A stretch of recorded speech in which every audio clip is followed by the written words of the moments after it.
got a regular narration today just because I kind of want to show off the background mod that I discovered yesterday, the codes and such. If you want a link to those, I will leave a link in the description, since I did get them from somebody else, but then like 2 hours later I found it on Google. I was like, oh, it's not as secret as I thought. So there you guys go. For now, we got a match against Joey, which was taken not even 24 hours ago. It was a fantastic Ubers match. Also kind of picked this one because had I done this one in my style, it would have been awkward in a couple bits. There was a couple of bits that went by, or I had to speed them up so fast. I had to re-render them 3 times just to get them into a beneficial speed. But I'm gonna go ahead and lead with Deox, the thing that sets up hazards. I guess he suspects that, or he's seen a couple of my videos, but he makes the smart play, goes for U-turn, does quite a bit of damage. I won't be able to live another hit since Deox's speed is a little bit frail. But I do want to get some hazards up, otherwise it's going to be kind of a waste. So I might as well go for Stealth Rocks. I know he has Fortress, more than likely has Rapid Spin on it, but that means he'll have to take the turn blowing away the rocks somewhere along the line, and I can use that to my advantage if and when I see it come in and decide to do that. But for now, he goes for the Volt Switch, would have given me Switch Initiative either what, and thanks to the Stealth Rocks damage, if I'm not mistaken, I see lefties, and that tells me he's not a Scarf set, and he's not a Spec set, and he's not a Life Orb set. He's not everything else. He's lefties because he's holding lefties. So it tells me he's a little bit more defensive. So what I'm going to do is I'm going to bring in Kyogre to get the weather up. Then I'm going to go to Ho-Oh, knowing that water moves are water damage is cut in half in the sun, and with a nice Spec D-Bulk, I should be able to take that pretty well, which I do. Looking at that, that's probably like shy under, I don't know, 25%. It was like 20, something like that. Close enough. Anyways, I predict the switch out to Zekrom, decide to go for the Earthquake. I'm gonna call that my Gatorade play of the day there, because he was predicting the Brave Word. He tells me Earthquake isn't really that common. I guess Earthquake is common when you ask NBC for an Ubers team, because now that I see Ho-Ohs, I see Earthquake on him a lot. And that's probably thanks to Zed. So anyway, in comes Kyogre. I don't want anything else to take a Scald, so I might as well get some damage here and now, just in case he wants to Calm Mind up on the switch, since I have seen that he is a defensive set. I don't know what he's going to want to do. He'll probably just want to kill me off right there, or he could set up. But if he does set up, I am faster than him, as you saw me go first, so I don't have to explain that twice. But if he did try to set up, that would have bitten him big in the butt. But no, he decides to kill me there because he knows he can take one and only one hit. In comes my Palkia. I did bring Palkia. I had a feeling I was going to need to, because I have seen a couple of his Ubers matches, and I'm thinking Palkia on these kinds of teams is kind of safe, just in case the opponent decides to bring a Kyogre, or, you know, a weather that would hurt fire types. I can still hit it with my Water Stab and such. But I'm going to go for another Thunder, just because, you know, 100% accuracy in the rain, and you know, this is Specs. That's why I did not go for a Surf on this turn, the Stab Surf.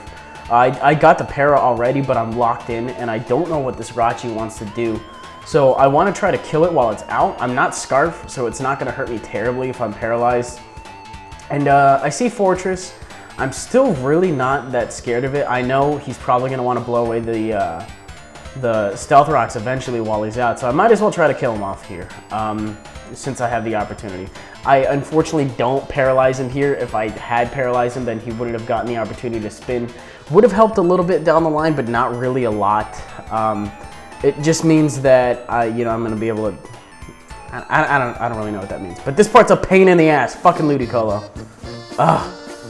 So this was probably around 15 to 20 to 25 turns of the match, but all this Ludicolo did was dance in my goddamn face and stall the shit out of everything. And I realized he's not getting Rain Dish, so he has to be Swift Swim. You know, he's running Swift Swim with Subseeding and stuff.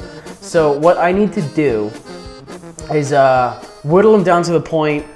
What he wants to do is he wants to bring in Kyogre to take the Fusion Flare, the intended Fusion Flare, but I go for the Draco Meteor because I'm figuring that I'm going to die to Life Orb Recoil and Poison anyway. So if I'm going to do a hit, it needs to be a good hit on anything. So thankfully Kyogre does come in. It means that I'm going to be able to come in with Groudon somewhere along the line, which admittedly I should have done now. I don't know what I was thinking. I was honestly kind of in panic mode because this fucking thing, because he's just gonna end up doing this whole song and dance again. So Yep, protect. And now I go into Groudon, you know, get it together, realize that I will be faster than him with Mewtwo immediately after this. So what I have to do, regrettably, is I need to let Groudon die. That way he can be unexposed with a sub, depending on how he alternates moves. Whatever the case may be, I don't want him with a sub. So that'll make things easier on Mewtwo, and he does finally end up killing me off there.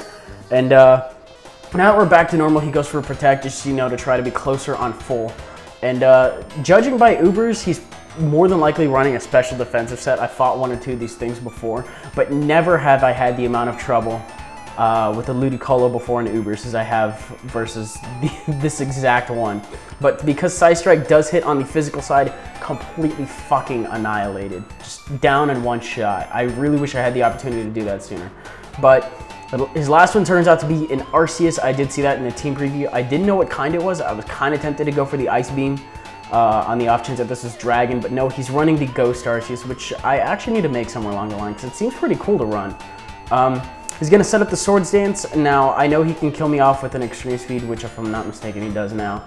And my Palkia is paralyzed. If it was Scarf and not Specs, I would be able to outspeed, you know, had I not gotten paralyzed and probably killed him off with a Spatial Rend from that range. But no, I'm Specs and I'm slower thanks to the paralysis, so he's going to get off a free Shadow Force there and kill me off. So that's going to be my ass. That's going to be the game. It was a really interesting, slightly infuriating game. Ludicolo for freaking MVP on his side. And that'll do it for me out of Friday's upload. Featured videos in the description and whatnot. You know how it goes. So if you guys enjoyed, go ahead and leave a like, rate, comment, sub, do your thing. I should be streaming tonight, and as to make it up for me generally being lazy / not wanting to do regular narration, I probably will end up streaming tonight and tomorrow as well. So not that I really don't want to, but I kind of feel bad just for slacking off this whole week.